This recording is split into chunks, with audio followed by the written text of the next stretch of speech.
I drank like it was my job for like 10 years. I had partying every day and blah, blah, blah. I had a mental breakdown. Hey guys, what's going on? Yeah, it's Michael McCrudden. I am still on this channel, not as regularly as I used to be, but I've been reading all your comments. You guys seem to love Marlon, you love Azalea, you love Clyde, there's Rick, there's like Kara, there's a lot of people working here, so thanks for everyone tuning in as you do. Now today's a no-brainer. We got Tom MacDonald. This video blew up. This guy has got one of the most loyal and consistent fan bases that I've ever encountered doing this show, but there's a lot of naysayers out there. There's a lot of people that, you know, have kind of thrown shade his way. It's a fantastic story. I mean, this guy, I don't know, he's kind of one of a kind. So I'm excited to talk to him. You guys also sent in some questions, so I'll be asking him what you guys want to know. And we're going to be doing more interviews. That's something that I'll be doing more moving forward.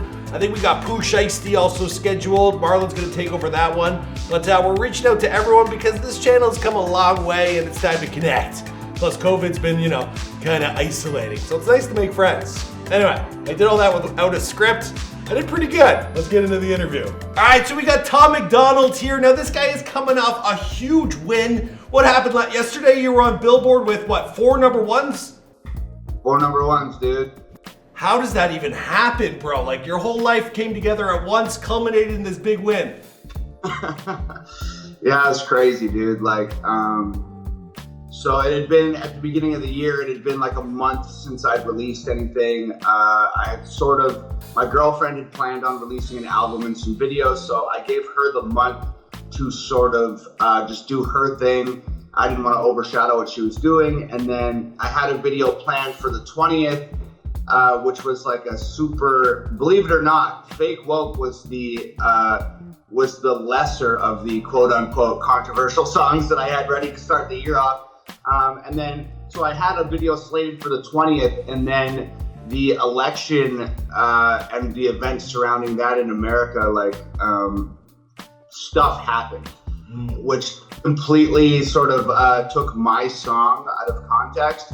So I canceled that video, and I was scrambling to put something else together because, like I said, it had been 4 weeks and I needed something new. And I put together Fake Woke and put that out, and it went just super viral. And I ended up on Fox News and on all these different interviews and media platforms. And that just sort of thrust that video into a new echelon. And the streams and downloads combined with the views in a condensed period of time just thrust it to the top of the Billboard charts in 4 different categories. So it's 4 number ones, put me at the top #1 spot on the emerging artist chart. It also charted like in the top 100 and the hot 100 hip hop R&B songs.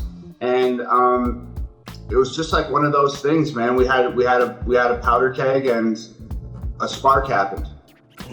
Yeah, a whole bunch of things culminated at once. But this isn't like your first rodeo, right? Like, I went back, this is like 10 years in the making.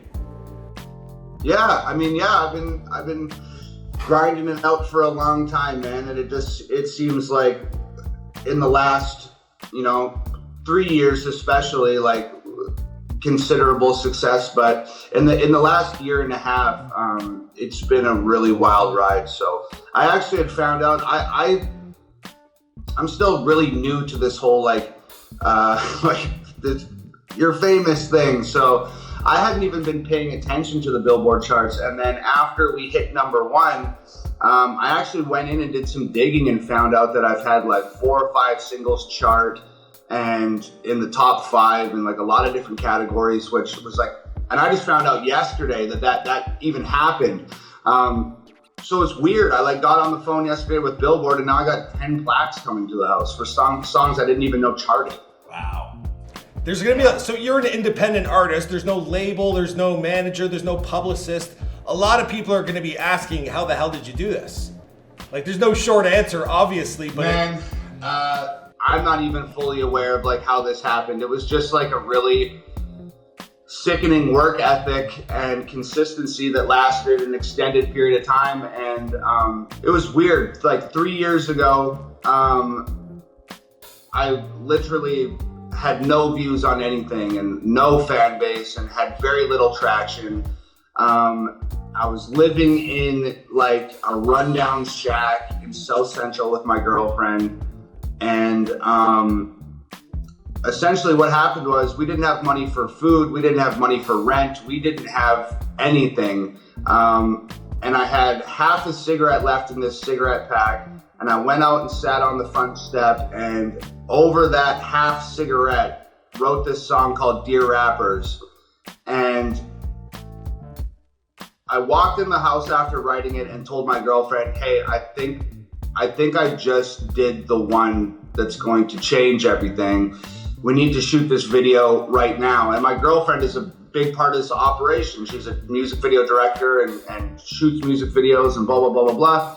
So we ended up shooting the video that day. And when it was done, I called my friend Brandon and I said, dude, I think I just wrote the song that's gonna change my life. I sent it to him. He agreed. I said, dude, I need $250 so I can run ads on this song because I'm flat broke, I have no money. He sent me $250. I called another friend of mine in Canada. I said, dude, I need $150. I'll pay you back, I promise. He gave me $150. I called my younger sister. I borrowed $300 from her. I found a guy on Facebook who said he was an investor. I went for a meeting with him and I borrowed $400 from him. And I took all of this money that I had bummed off of my two friends, my sister, and this stranger, which I think amounted to about $1,100. I dropped the video on Facebook, put that $1,100 behind a Facebook ad for the video, and less than 24 hours it had 1 million views, and literally like everything changed. And I just been holding on tight since then, just trying to keep up with the machine.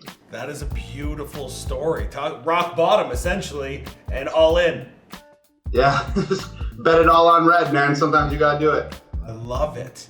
All right, so we're in Canada here. I know you're a Canadian. We're a little far removed from everything that's going on in America. We're talking pandemic. We're talking Capitol Hill. You guys are in Los Angeles. There was rioting there.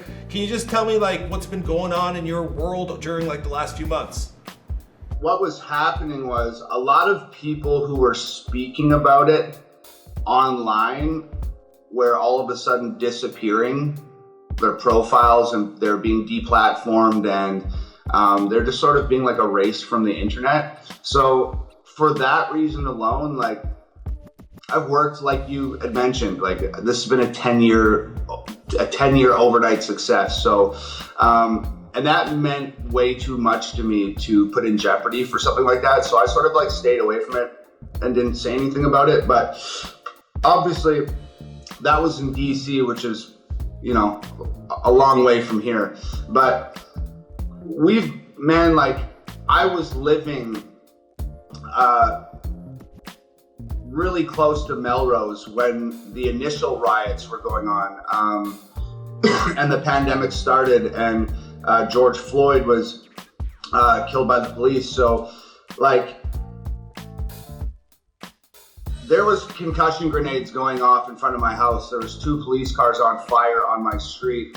There was people hiding in my yard with arms full of Nike boxes that they looted from Melrose. Like, so I've been in the thick of it. Like, Nova and I, like, when this stuff was happening initially and the pandemic had started and there was all these riots going on, like, and we had a curfew in place.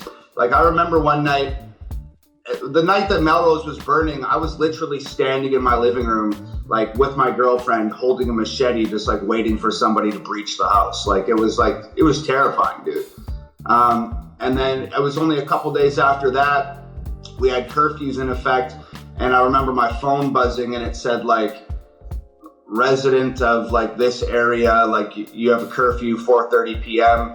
And it was like 4:00 p.m. at the time. And I said to Nova, we need food, we need cigarettes, we need deodorant. There was like a few things we needed.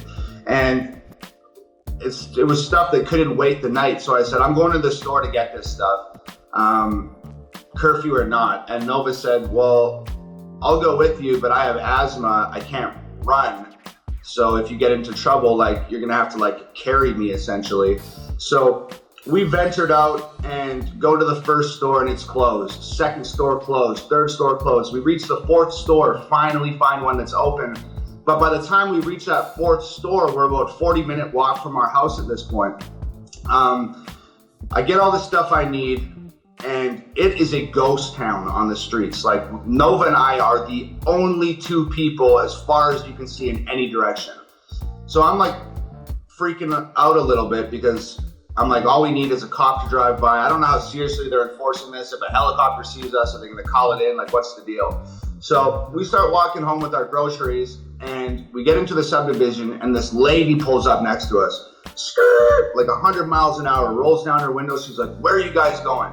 And we're like, we're going home. And she's like, okay, well, go a different way because the military's coming up this street right now. And there's only one way for us to get home, and it's down that street. So I said to Nova, like, we're gonna have to run, and if your asthma's too bad, I'll carry you. And we literally took 20 steps, turned the corner, and there is like an armored vehicle, like a tank with a soldier hanging off the side of it holding a machine gun. And there's just like a bunch of vehicles, military vehicles following them. So we had to deke out into an alleyway and hide behind garbage cans and eventually made it home. But like, that's just a couple examples. Like, we have been in the thick of the volatile political climate in America for the last 9 months. If it's not the pandemic that's gonna get you, your actual lives are at risk. Yeah, right? I want to talk about Nova. I can't understand how you guys, like, it looks like the last 2 tracks just dropped within a week. And there's so much production. You gotta make the song, you gotta make the video, you gotta promote this stuff, get it out to everyone, then hit Billboard. I just don't, like, can you tell me, like, how you streamlined this whole process? Literally, like, what happened was, like I said, I had that original song and video slated for the 20th. And then with the Capitol Hill stuff that happened, I had to pivot and go a different direction. And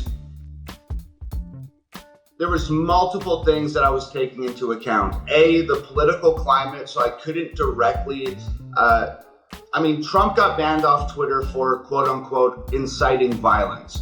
I read those tweets. I personally didn't feel like that was the case. I could definitely understand how somebody might purposefully distort the language in those tweets to serve their narrative of crossing community guidelines. So seeing how that was done, I was being very careful. What can I say? How will it be taken out of context? How will this be used to,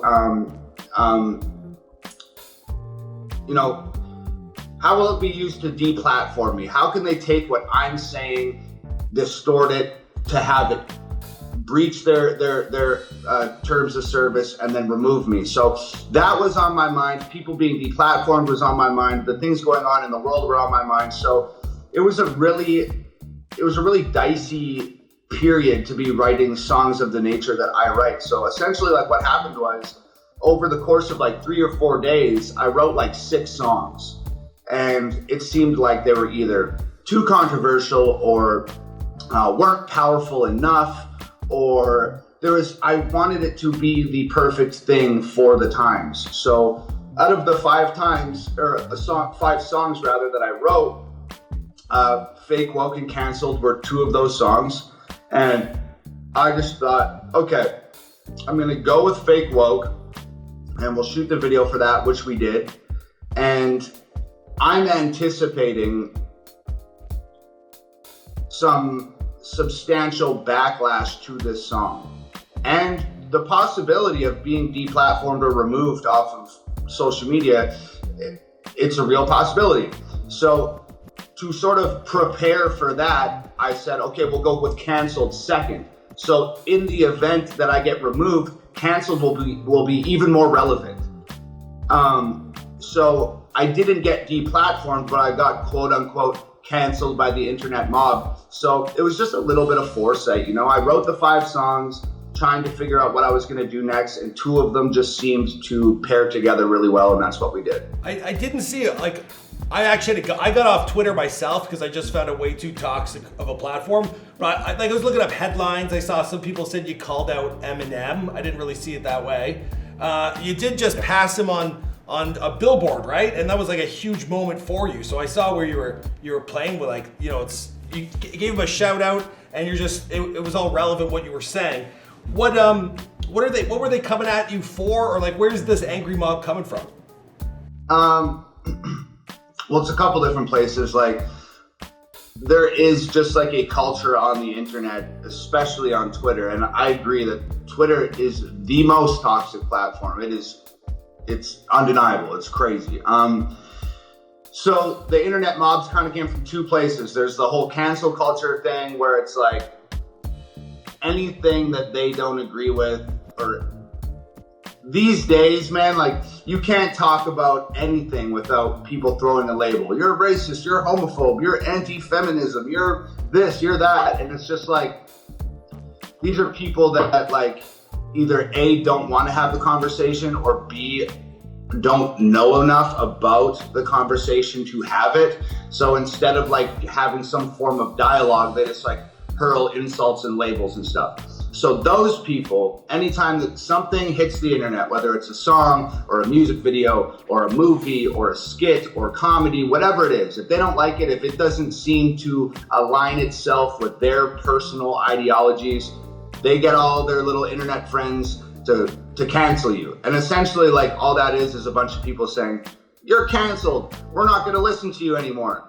And like, what people don't realize is, like, the best way to handle that when somebody says, hey, you're canceled, the only way to handle it is to say, hey, no, I'm not. Off. Like, and that's it. And that's how you deal with it. So that was one group of people. And the other group of people is the aforementioned stans, which are Eminem fans. And like, your guess is as good as mine as far as those guys go. I think that Eminem is such a prolific character in hip hop, and rightfully so, but his fan base is just so blinded by fandom. I've owned every album that guy ever put out, with the exception of like whatever the last few years. But when I was a kid, that was like my go-to. That was what inspired. I wouldn't be here right now without Eminem.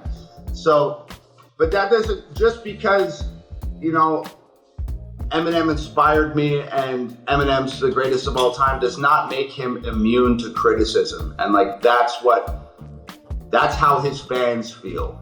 So just by mentioning his name in the song, it just started a whirlwind of shit. So those were the two groups that were being loud on the internet, both for different reasons. But so it wasn't like a conglomerative effort. It was two different groups mad for different things, but it was really loud on the internet for a few days, that's for sure. I just had a bit of a light bulb moment. Like, I was a huge Eminem fan myself growing up, and like, we witnessed him in Maryland. They were just villainized by mainstream media.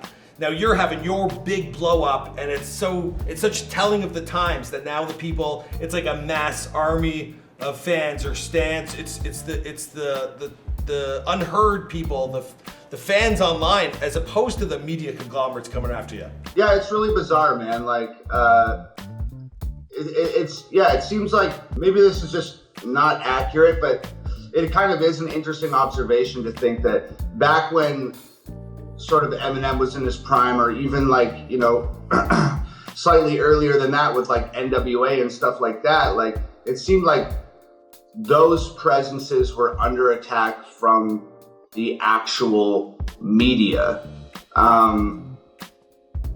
for the content of their songs. And now, like, it's just bizarre and they were being championed by the people and attacked by mainstream media. And it's just bizarre to think that I was on the news last week talking about my song being championed by the media and attacked by the people. It's just like a really weird juxtaposition, you know? Exactly my point. That is amazing. It's crazy. It's mind-boggling. And there's so many things now for an artist or a public figure to deal with simultaneously. But I love how you seem to be reactive, you know, with you're dropping singles instead of albums, and you're able to almost morph your story as you go. Yeah, I was a pro wrestler for like a long time before I was a musician, and at its essence, like pro wrestling is about telling stories, and it's always about good and evil, and the most accurate way to tell the story is to read the room.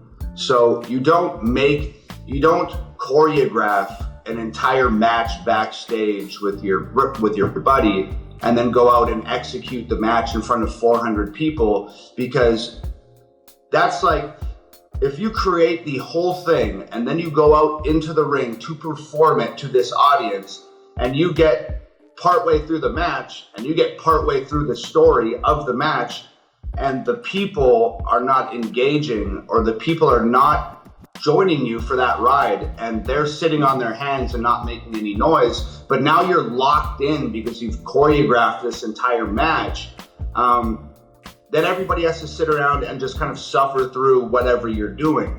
Whereas if you go into a match with very little things choreographed, which is the best way to do it, you talk to your guy backstage, okay, cool, like this is what I was thinking we'd start with, then we'll go into the shine, then we'll go on into some heat, the hot comeback, this is the finish, this is the spot where I'm gonna get the pinfall, cool, you know your starting position, you know your ending position.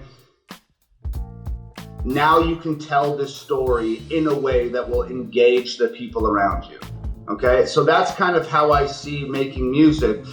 If I make an entire album that's true to me right now and relevant to the times that are right now, and then that album doesn't come out for 6 months, how engaging could that be to your audience? It makes a lot more sense to me to be like, here's this single, this is really relevant to what's going on right now, this is who I am and how I feel right now, this is my observations of the world right now. A few weeks later, another one, and the whole time you're keeping your finger to the pulse and you're reading the room and saying, okay, what is the next logical piece of this story? What's the next chapter in this book? And you're seeing how people are reacting and how they're digesting what you're doing. And that is inspiring you to change the ideas you have and make them more digestible. And then once you've put out 10 singles and 10 videos, you're like, cool, now it's album time. I'm gonna write the next 10 songs. I'm gonna drop a 20-song album 4 weeks from now. Everything's relevant, everything's fresh, everybody's engaged. They're enjoying the story that I'm telling. It's still real and true and relevant to me. And that's really the psychology behind it. This is what I think you've mastered better than anyone. And I should have known better, but I didn't think it was wrestling that taught you all this. But it's your navigation of the internet and your reactiveness, I think, is the magic that you have that I've never seen I've never seen this done before. So kudos to you. And I was going to ask you, I'm like, you're obviously super educated, a super insightful guy. Is it wrestling that you, or do you study after, like, when you're not making music? Like, where do you get it from? I think like a lot of that probably comes from my parents, neither of which are scholars by any stretch, but both, really level-headed, really hardworking, really smart people. My mom is really like life smart, and I think my dad is, he's gonna get beat up for saying this. Like, my mom's gonna kick his butt, but I think my dad reads a lot of books, so I think that he's a little more refined in his knowledge. But they're both very smart people, and they, obviously that's in my DNA, so that doesn't hurt. But I read a lot on the internet. I watch a lot of videos. I research a lot of stuff. Like, not a wide variety of topics, to be completely honest, like things that are relevant to me, like mental health and sobriety. And I used to, for many years, like, I was really into like science, and I would download like theoretical physics textbooks on my iPad and just read like lessons and different stuff in the theoretical physics textbooks and stuff like that. So it's weird, dude. Like, I don't think that I'm especially intelligent or insightful. Like, when I end up on some of these because I'm making songs like Fake Woke that are politically charged, I tend to end up on a lot of like political podcasts or like the news or something. And I'm listening to these people speak and I'm just like, I am so unqualified to be here having this conversation with these people. Like, it's crazy. But I'm glad I come off that way. Yeah, no, well, I've interviewed a lot of like Lil Xans and Lil Pumps. And so it's funny for me to be like, oh my God, this guy's in a different level. I think the contrast just exists because I'm not brain dead from eating 13 Xanax a day. So tell me about sobriety. So I've like dabbled with sobriety. I've only made it like 2 or 3 months max, but I do find myself a lot sharper when I'm not, drinking or smoking or whatever. How long have you been sober? It's kind of like a big misconception to people that they think that I've been like totally sober for like a long period of time. And it's just like, I think it's because I've made the song Sober and I talk about not drinking and stuff a lot. But like I drank like it was my job for like 10 years. I had partying every day and blah, blah, blah. I had a mental breakdown. I quit smoking. I quit drinking. I quit partying. I quit coffee. I quit soda. I quit junk food. I quit fast food. I quit everything all at once because like literally like I was dying, dude. Like it was really bad, bro. Like I called and left a real scary voicemail on my parents' phone one day. And then for 2 weeks, I was living in a basement suite alone in Vancouver. And I was just in terrible mental anguish. And I couldn't leave the house and I couldn't do anything. And I was gagging, like I couldn't eat, I couldn't sleep. Like I was cutting up one egg and one piece of toast and trying to eat one egg and one piece of toast every day. And I was like literally gagging and throwing up as I was eating because I was that anxious. Like it was really weird. And I lay in bed with my laptop on and the podcast playing on my phone because I could not sit in silence. Like I was just totally scrambled. I remember what was on my laptop and it was always Jimmy Fallon because it was mindless noise. It was something that I didn't have to think about. So I just needed clutter because I could not sit in silence by myself. So that went on for 2 weeks. My parents saw that going to a really bad place. So they paid a friend, or they didn't pay, they asked a friend of mine to come break into my house, pack my bags, drive me to the airport, put me on a plane and send me back to Edmonton. So I went back to Edmonton. I lived with my mom for 9 months, excruciating months, not because of my mother, but because anxiety and depression were just like, I was floored.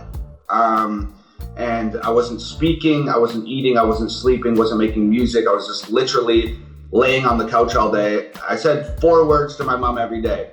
She'd wake up and say, how are you doing? I'd say, not good. She'd get home from work and say, how are you doing? And I'd say, not good. And that was it for 9 months. And then because of that situation, I had quit all stimulants, drinking, weed, coffee, soda, food, blah, blah, blah, blah, blah.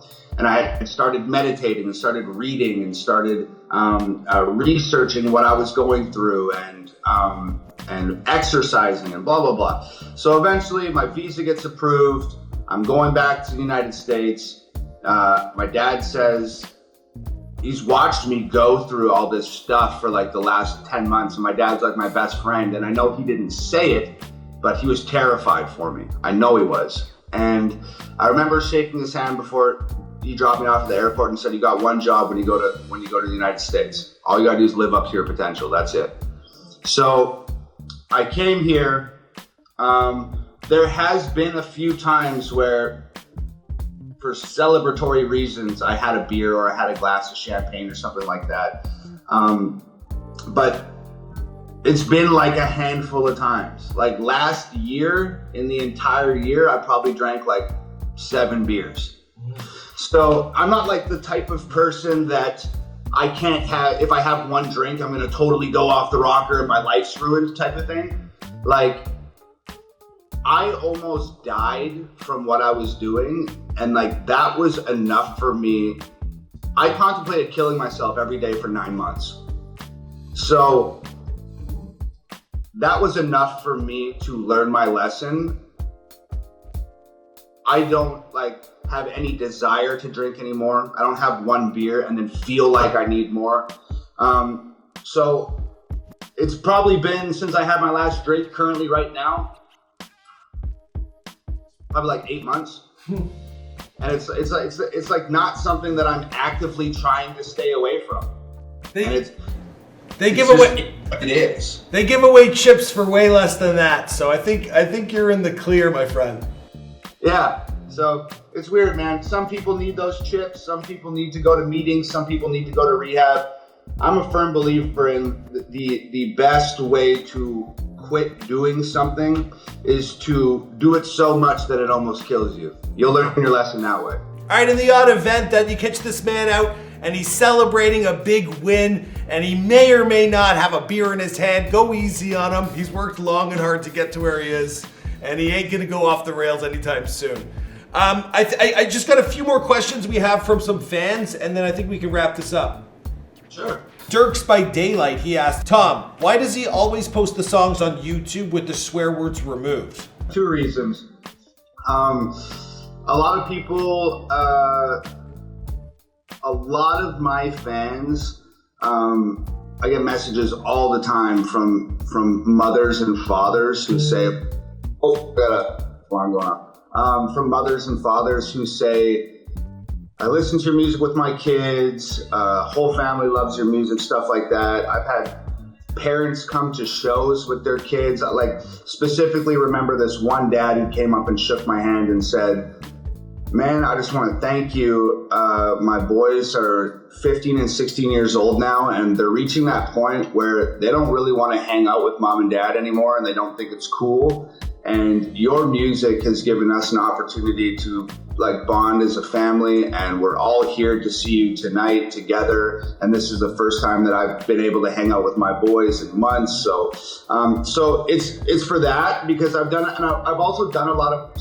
songs like Buttholes and I'm Corny and Everybody Hates Me, and kids really like those songs, and parents send me videos of their kids dancing to them and stuff like that. So I don't want to just be too vulgar on the internet and sort of alienate those kids and their parents, and you know, just make it weird.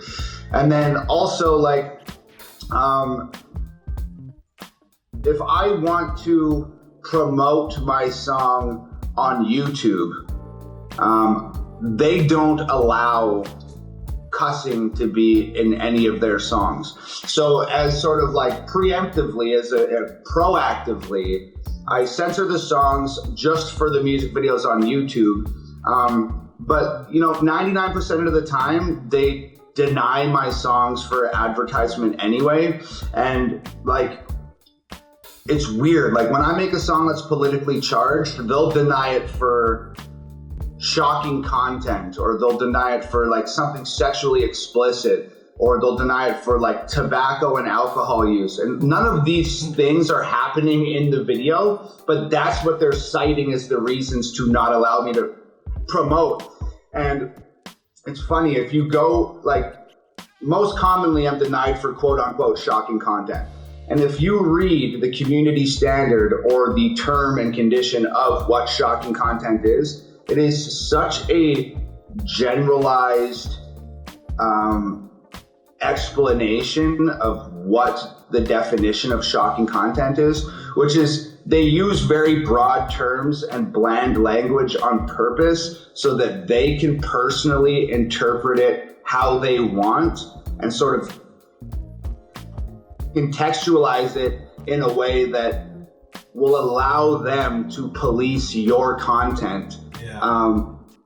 And it's done on purpose that way. So just proactively, that's why I censor the songs. And also, like I said, about the kids and the families and stuff. So I get it. I knew that when I was asking. Just kids, the radio used to cut out the curse words when we were growing up. So now it's just YouTube, and you end up doing it yourself. That's it. That's it. Ozzy Martinez 95 asked Tom what was his past like and how does he learn to overcome it. and what got him in the music industry and what his secret is to be an artist. It's a big one. It's loaded. I got an easy answer for you. Why don't they watch your Before They're Famous? We cover a lot of it there. Before you were famous.